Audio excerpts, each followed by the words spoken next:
Dr. Edward E. Rosenbaum Memorial Fund was created in memory of Jane's uncle, who spent the last 25 years of his life teaching and supporting patient advocacy.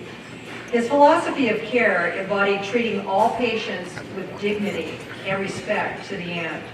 All proceeds from the last 4 events have gone into this fund. And in the last 4 years, hundreds of patients have been served from this fund.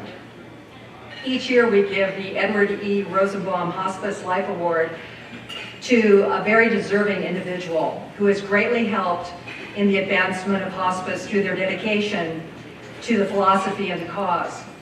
Our last 4 recipients were Governor Barbara Roberts, Kay Kirkbride, who started Care Partners Hospice in Hillsborough, Judy Spinner, a longtime hospice volunteer with over 5,000 hours of service, and Heidi Berkman, founder of the Bloom Project. Tonight, Dr. George Drayson, Medical Director of Legacy Hospice in Portland, will introduce Dr. Joycelyn White, this year's award recipient. Please welcome Dr. Drayson.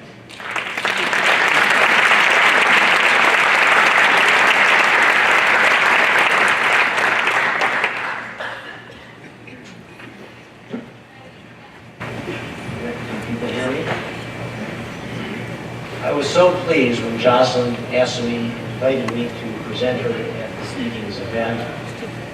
For the past 3 years, Jocelyn and I have shared the hospice practice at Legacy Health. And our partnership has really been a wonderful experience, exceptionally compatible and mutually supportive.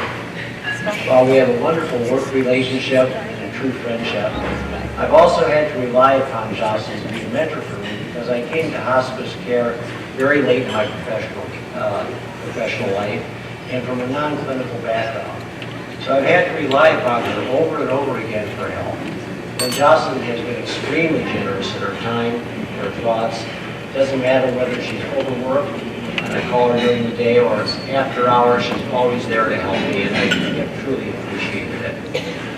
The same type of helping attitude brought Jocelyn to be a major teacher of hospice and palliative care.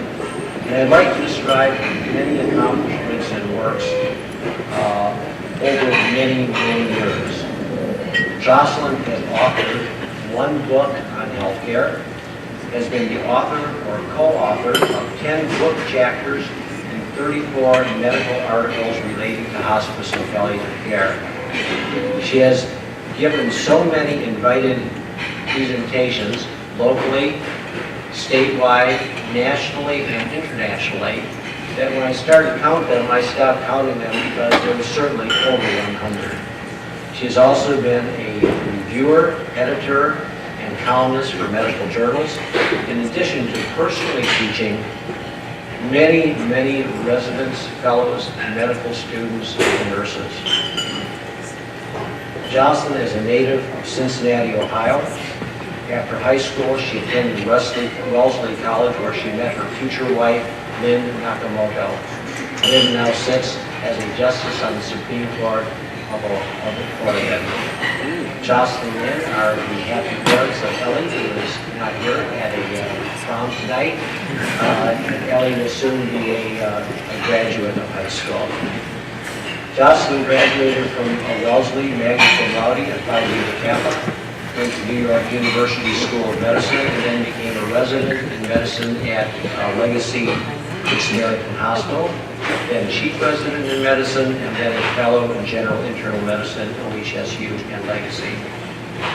For the past 12 years, Jocelyn has been the medical director of Legacy Hospices, with a long stint also as director of palliative care services. I think it would be accurate to say that Jocelyn has had a significant impact on the care of innumerable hospice and palliative care patients throughout this country and beyond the borders of this country. It's the type of impact that will continue as people who she has educated take care of the patients who we care about.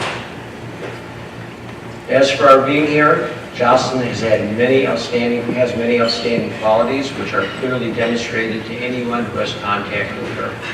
Her teaching is superior, always able to impart information in a manner that is understandable, logical, and easy to absorb. I would say that her clinical judgment ranks among the best of my colleagues throughout my career. Her high level of work comes not only from experience and great knowledge, but with the ability to be incisive and simplify complex issues. But Jocelyn has one quality that can only be seen by accompanying her as she cares for patients. That is the ability to listen. She listens in a manner that allows people to feel heard and deeply understood.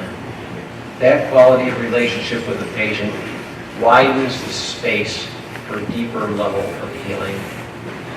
We have fellows coming through our practice for training. They first come to me for outpatient, and then they go to Jocelyn for inpatient at Hopewell. At the end of their process with me, I frequently tell them that they will undoubtedly be able to master medicine, the techniques and methods that we use to help palliate and make our patients feel comfortable. But the higher skill, more difficult skill, is the ability to listen. And for that, I say, watch Jocelyn.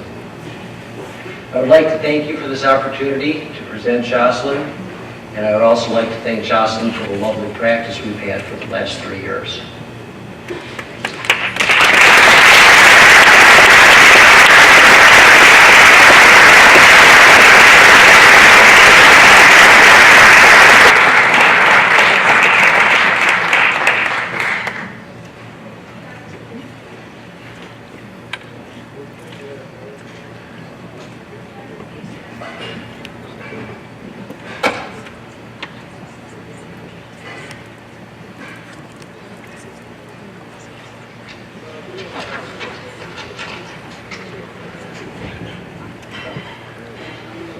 Thank you, George, for that generous introduction. And thank you all so very much for this award. It is such an honor to be recognized by this community of people who have so much compassion. Jiminy Cricket sang, "When you wish upon a star, makes no difference who you are, anything your heart desires will come to you." In the movie Pinocchio, Jiminy believed that a star had the power to turn wishes into dreams come true.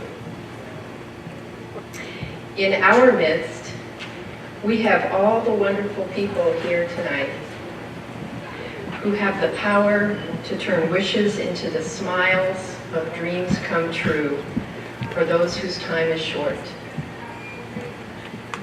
Those smiles create connections, and connections bring us closer together, transforming the wishes of people receiving hospice care into a closer, more connected community is magical alchemy and a marvelous act of compassion. We're not compassionate in order to reap the benefits for ourselves, but if the research is correct, kindness and compassion are good for us. They bring happiness, health, and longevity. They combat the blues. They lift up those around us. They spread like a chain reaction and connect us to one another. I count it a blessing to be recognized by this compassionate community. May we all find it in our hearts tonight to join this magical alchemy.